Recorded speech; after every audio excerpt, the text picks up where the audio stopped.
এই দেখো বাজার থেকে একদম এরকম প্যাকিং করেই মাশরুমগুলো দেয়। দেখো এই যে এরকম করে 4 ফালি করে কেটে নেব।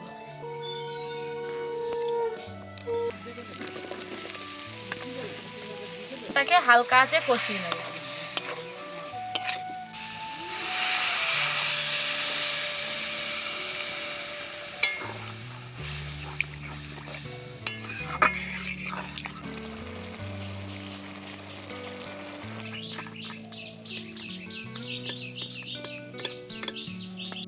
এই দেখো বন্ধুরা, আজকে বাজার থেকে মাশরুম নিয়ে এসেছি। এই মাশরুম দিয়ে আজকে দারুণ সুন্দর একটা রেসিপি তোমাদের সাথে শেয়ার করতে চলেছি। তোমরা পুরো ভিডিওটা দেখতে থাকো। এই দেখো মাশরুমগুলো কেমন। এই দেখো বাজার থেকে একদম এরকম প্যাকিং করেই মাশরুমগুলো দেয়। এবার এগুলোকে ভালো করে ধুয়ে তারপরে কেটে নেব।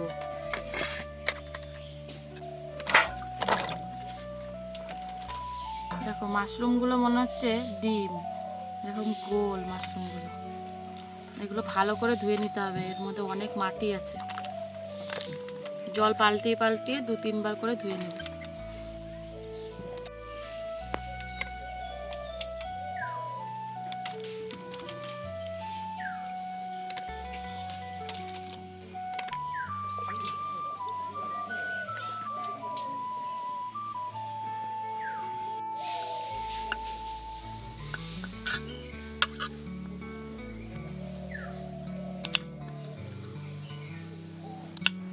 এই যে এরকম করে 4 ফালি করে কেটে নেব।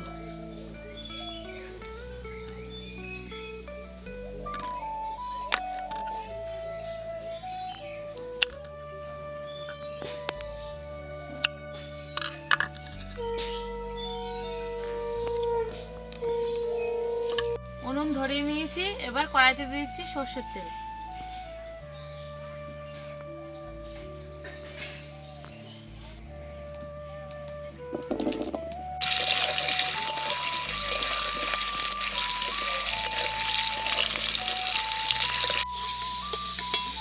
আলুগুলো লাল লাল করে ভেজে নিয়েছি, এবার তুলে নিচ্ছি।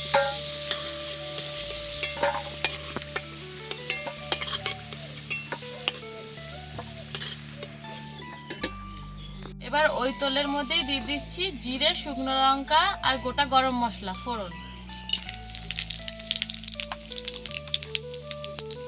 একটা পেঁয়াজ কুচি করে রেখেছিলাম, সেই পেঁয়াজ কুচিটাও দিয়ে দিচ্ছি।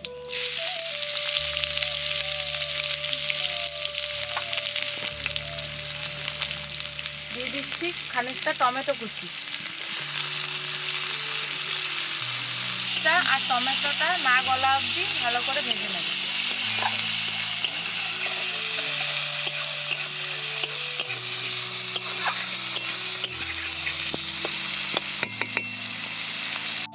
কাঁচা লঙ্কা, আদা, রসুন একসাথে বেটে নিচ্ছি।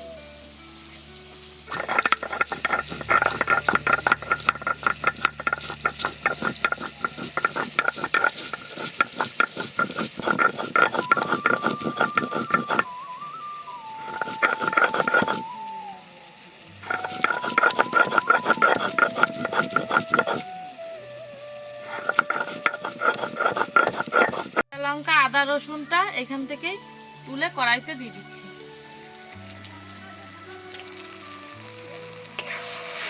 এবার খানিকক্ষণ কষিয়ে নেবো এটাকে।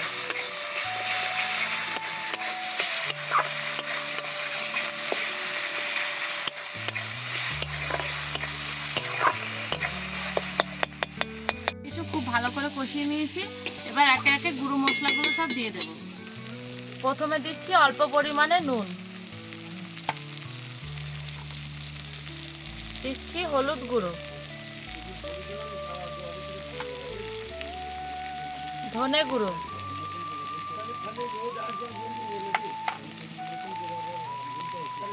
জিরে গুঁড়ো, লাল লঙ্কা গুঁড়ো। এবার এর সাথেই মাশরুমগুলোও দিয়ে দিচ্ছি।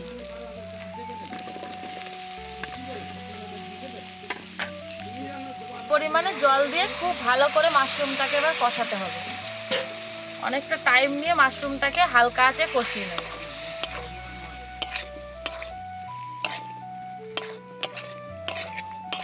এই সময় উনুনের আঁচটা খুব আস্তে করে দিতে হবে।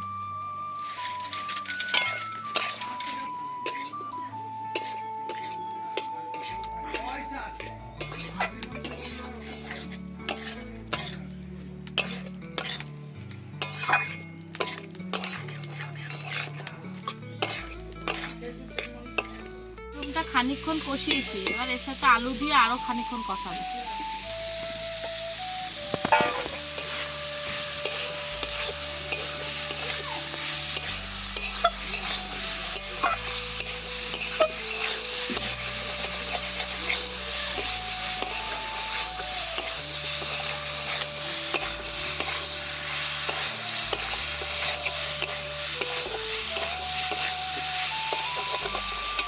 সবকিছু খুব ভালো করে কষিয়ে নিয়েছি, এবার দিয়ে দেবো পরিমাণ মতো জল।